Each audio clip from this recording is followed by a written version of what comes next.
Hi guys, public nuisance ആയിട്ടുള്ള കുറച്ച് കാര്യങ്ങൾ പരിചയപ്പെടുത്താൻ വേണ്ടിയിട്ടാണ് ഇന്ന് വന്നിട്ടുള്ളത്.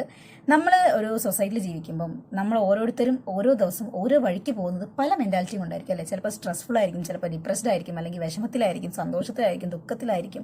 ഏതെങ്കിലും പറഞ്ഞറിയിക്കാൻ പറ്റാത്ത തരത്തിലുള്ള വികാരങ്ങൾ കൊണ്ടൊക്കെ ബസ്സിലും ട്രെയിനിലും ഫ്ലൈറ്റിലും അങ്ങനെ ഇങ്ങനെയൊക്കെ ട്രാവൽ ചെയ്യുന്ന ആൾക്കാരായിരിക്കും അല്ലേ.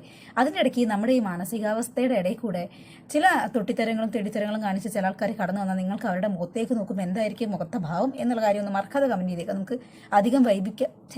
അധികം വൈകിപ്പിക്കാതെ വീഡിയോയിലോട്ട് പോവാം. First video.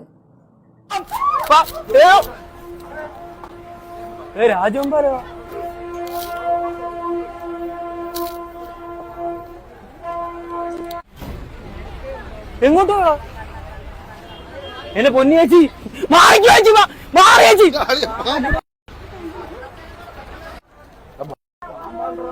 പാമ്പ് തന്നെ എവിടെയാ വിഷം ഉണ്ടാകല്ലോ. ഇവിടെ ഒരു വ്യക്തി അതിഗംഭീരമായി ബസ്സിൽ നിന്ന് ഇറങ്ങുന്ന ആളുകളെയും ബസ് സ്റ്റോപ്പിൽ കാത്തു നിൽക്കുന്ന ആളുകളെയും പാമ്പ് പാമ്പ് പാമ്പ് എന്ന് പറഞ്ഞ് പേടിപ്പിച്ചുകൊണ്ടിരിക്കുകയായിരുന്നു. എന്തോ അവന്റെ കുഞ്ഞമ്മേന്റെ നായർ റോഡിൽ കൂടെ അഴിഞ്ഞു വന്ന പോലെ. പുള്ളിക്കാരന്റെ വിചാരം ഇതൊക്കെ ഭയങ്കര ഫണ്ണാണെന്നാണ്. ഫണ്ണി ഖായി. പക്ഷെ ഇതൊന്നും ഒട്ടും ഫണ്ണല്ല. ഒന്നാമത് ഈ ചൂട് കൂടിയ കാലാവസ്ഥയിൽ 24 മണിക്കൂറും 360 തെണ്ടിയും പിന്നെ കണ്ട രാജവമ്പാലയും അണരിയും ഇങ്ങനെയുള്ള എല്ലാ സാധനങ്ങളുടെ നാട് നിറങ്ങി നടക്കുന്ന സമയമാണ്. പോരാത്തതിന് ഒരുപാട് കുട്ടികൾ ഉൾപ്പെടെ പ്രായമായവര് മറ്റുള്ള ഒത്തിരി പേര് പാമ്പ് കടിയേറ്റ് മരിച്ച സമയമാണ്. ഒരുപാട് സ്ഥലങ്ങളിൽ നിന്ന് പാമ്പുകളെ പിടിച്ച സമയമാണ്. അതിൻ്റെ ഇടയ്ക്ക് പാമ്പ് പാമ്പ് പാമ്പ് എന്ന് പറഞ്ഞിട്ട് റോഡിൽ നിൽക്കുന്ന ആൾക്കാരെ പേടിപ്പിച്ചും അവരുടെ ഉള്ളിൽ ഒരു ഭയവും ആശങ്കയും നിറച്ചിട്ട് പ്രാങ്ക് ചെയ്തിട്ട് ഇയാൾക്ക് എന്തോ കിട്ടി. വൈകുന്നേരം പ്രാങ്ക് കഴിഞ്ഞ് വീട്ടിൽ പോയപ്പോൾ ഒരു കൊട്ട സ്വർണം വല്ലതും ഇല്ലല്ലോ. കുറെ ആൾക്കാരുടെ പ്രാക്കും ചീത്തയും കിട്ടിയേക്കാണ്. ഞാൻ അതല്ല ആലോചിക്കുന്നത്. ഇവൻ ഈ പ്രാങ്ക് ഉണ്ടാക്കുന്നതിൻ്റെ ഇടയിൽ പ്രായമായ സ്ത്രീ ഉണ്ട് അവിടെ. ഇവരെ ഈ തുള്ളിച്ചാടി പേടിച്ച് പുറകോട്ടോ മുമ്പോട്ട് ഓടുന്ന സമയത്ത് വീഴുകയോ പരിക്ക് പറ്റുകയോ ചെയ്ത് ആര് സമാധാനം പറയും? ഇവന്റെ പ്രാങ്ക് പോയി പറയോ?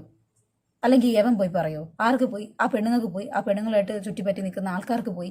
അതെല്ലാം ഇരിക്കട്ടെ, അതൊരു റോഡാണ്, ബസ്സുണ്ട്, വേറെ വാഹനങ്ങളൊക്കെ പോകുന്ന ഒരു സ്ഥലമാണ്. ഈ പ്രാങ്കിന്റെ ഇടയ്ക്ക് ആരെങ്കിലും നിയന്ത്രണം വിട്ട് എങ്ങോട്ടെങ്കിലും ഓടുകയോ ചാടുകയോ ചെയ്യുമ്പോൾ വേറെ വല്ല വണ്ടി വന്നിടിച്ച് എന്ത് ചെയ്യും?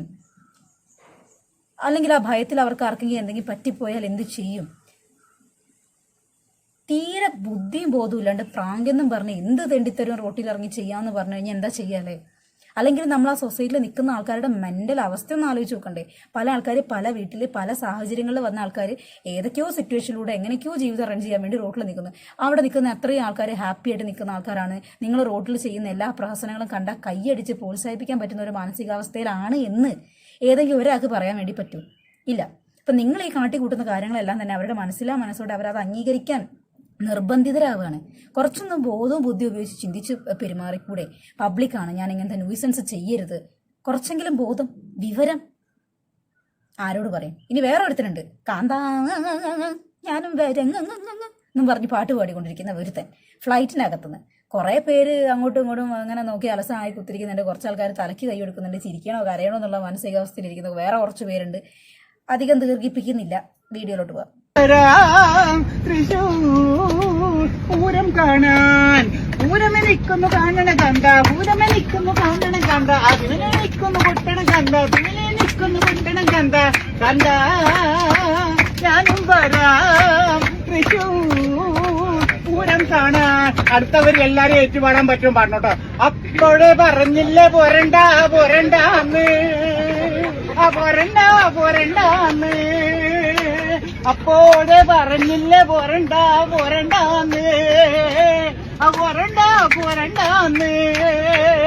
കൈയുടെ മൂക്കണ കഞ്ഞിപ്പാടത്ത് കാറ്റ്. അത് തന്നെയായിരിക്കും ഇപ്പോൾ ആ ഫ്ലൈറ്റിൽ യാത്ര ചെയ്യുന്ന എല്ലാ ആൾക്കാരും വിചാരിക്കുന്നത്. അപ്പോഴേ പറഞ്ഞതാണ് കേറണ്ട, ഈ പൊട്ടന്റെ കൂടെ വണ്ടി കേറണ്ട എന്ന് വിചാരിച്ചിരിക്കുന്ന ആൾക്കാരായിരിക്കും മിക്കവാറും. 0 civic sense. പൊട്ടൻ, ലോക പൊട്ടൻ. ആ ഫ്ലൈറ്റിൽ യാത്ര ചെയ്യുന്ന ആൾക്കാർ, നാട്ടിലോട്ട് പോകുന്ന ആൾക്കാർ, വീട്ടിലോട്ട് പോകുന്ന ആൾക്കാർ, ഏത് സിറ്റുവേഷനിൽ ഏത് സാഹചര്യത്തിൽ എന്ത് എമർജൻസി ആയിട്ട് പോകുന്ന ആൾക്കാരാണെന്ന് ഒരു ബോധം വിവരമില്ലാത്ത, ചിന്തിക്കാൻ കഴിവില്ലാത്ത ഒരു കഴുത, അങ്ങനെ വേണമെങ്കിൽ നമുക്ക് ഇവനെ പറയാം. എവിടെ പോയാലുണ്ടോ ഇങ്ങനത്തെ കുറച്ച് വാണങ്ങൾ? ട്രെയിനിൽ വെച്ചിട്ടോ അല്ലെങ്കിൽ വിമാനത്തിൽ വെച്ചോ ബസ്സിൽ വെച്ചോ ഇങ്ങനത്തെ കുറച്ച് പ്രഹസനം പാട്ടുകൾ പാടിക്കഴിഞ്ഞാൽ ഞാൻ വലിയ സ്റ്റാറാണ്, ഞാൻ വലിയ സിംഗറാണ്, എനിക്കൊരു പബ്ലിക് അറ്റൻഷൻ കിട്ടും, അവരെല്ലാവരും എന്നെ ശ്രദ്ധിക്കും, ഞാനൊരു ഫെയിം ആവും എന്നുള്ളൊരു പൊട്ട ചിന്താഗതി കൊണ്ട് ചില കോമാളിത്തരങ്ങൾ കാട്ടിക്കൂട്ടുന്ന കുറച്ച് വാണങ്ങൾ. അങ്ങനെയുള്ള വാണങ്ങൾ ഒരുത്തനാണ് യവൻ. ആ പാട്ട് പാടി അവൻ തിരിഞ്ഞൊന്ന് മറ്റുള്ളവരെ പാടാൻ വേണ്ടി പ്രോത്സാഹിപ്പിച്ചുകൊണ്ടിരിക്കുകയാണ്. ഫ്ലൈറ്റ് എന്തോ അവൻ്റെ തറവാട്ടിൽ നിന്ന് വീതം വെച്ച് കിട്ടിയ പോലെയാണ് അവിടെ ഇരിപ്പും പാട്ടും കൈകൊട്ടലും എല്ലാം കൂടെ കേട്ട് കഴിഞ്ഞാൽ അതിൽ എൻജോയ് ചെയ്യാൻ പറ്റുന്ന കുറച്ച് പേര് അതിനെ സപ്പോർട്ട് ചെയ്യുന്നുണ്ട്. മേ ബി അവർ സ്ട്രെസ്ഫുൾ ആയിരിക്കത്തില്ല. പക്ഷെ ബാക്കി കുറച്ച് ആൾക്കാരുണ്ട് തലയ്ക്ക് കൈ കൊടുത്തിരിക്കുന്ന ആൾക്കാർ, ഓ ഇതെന്ത് ധൈര്യം എന്ന് ചിന്തിച്ച് നിൽക്കുന്ന ആൾക്കാർ, അങ്ങനെ പല മുഖഭാവങ്ങൾ നിൽക്കുന്ന ആൾക്കാരുണ്ട് ആ വീഡിയോയ്ക്കകത്ത്. അപ്പോൾ അവരുടെയൊക്കെ മനസ്സിലൂടെ കടന്നു പോകുന്ന ചിന്തകൾ ആലോചിച്ച് നോക്കുക. ഈ വക സാധനങ്ങൾ എൻ്റർടൈൻ ചെയ്തിരിക്കാൻ പറ്റുന്നൊരു മാനസികാവസ്ഥയിലായിരിക്കത്തില്ല അവരിൽ പല ആൾക്കാരും. ഈ 2 വീഡിയോ ഞാൻ ഉദാഹരിക്കാൻ വേണ്ടി മാത്രം വെച്ചതാണ്. ഇതേമാതിരി പല കാര്യങ്ങളും ഉണ്ട്. ഒന്ന് ചിന്തിച്ചു നോക്കുക. നിങ്ങൾ കാണിക്കുന്ന എല്ലാ കാര്യങ്ങളും എല്ലാവർക്കും ഒരേപോലെ ആസ്വദിക്കാൻ പറ്റിക്കൊള്ളണമെന്നില്ല. ആരോട് പറയാൻ, എവിടെ പറയാൻ? എമർജൻസി ആയിട്ട് ആരെങ്കിലുമൊക്കെ നാട്ടിലോട്ട് പോകുന്ന ആൾക്കാരുണ്ടെങ്കിൽ അവരുടെ മാനസികാവസ്ഥ ഒന്ന് ആലോചിച്ച് നോക്ക്. വീഡിയോയ്ക്കകത്തുനിന്നൊരു ഫണ്ണി കമൻറ്റ് ഞാൻ വായിച്ചു തരട്ടോ. യുദ്ധം പേടിച്ച് നാട്ടിൽ പോകാൻ കയറിയത് എന്തോ ചെയ്യാൻ അതിലും വലിയ ദുരന്ത ഫ്ലൈറ്റ്. സത്യം ഇങ്ങനെയുള്ള ആളുകളൊക്കെ ദുരന്തം എന്നല്ലാതെ വേറൊന്നും വിളിക്കാനില്ല. ഓക്കെ, അപ്പം മറ്റൊരു വീട്ടിലാണ്. ബൈ. വീഡിയോ ആദ്യമായിട്ട് കാണുന്ന ആൾക്കാരാണെങ്കിൽ ലൈക്ക് ചെയ്യുക, ഷെയർ ചെയ്യുക, സബ്സ്ക്രൈബും കൂടെ ചെയ്തേക്കുക. ബൈ.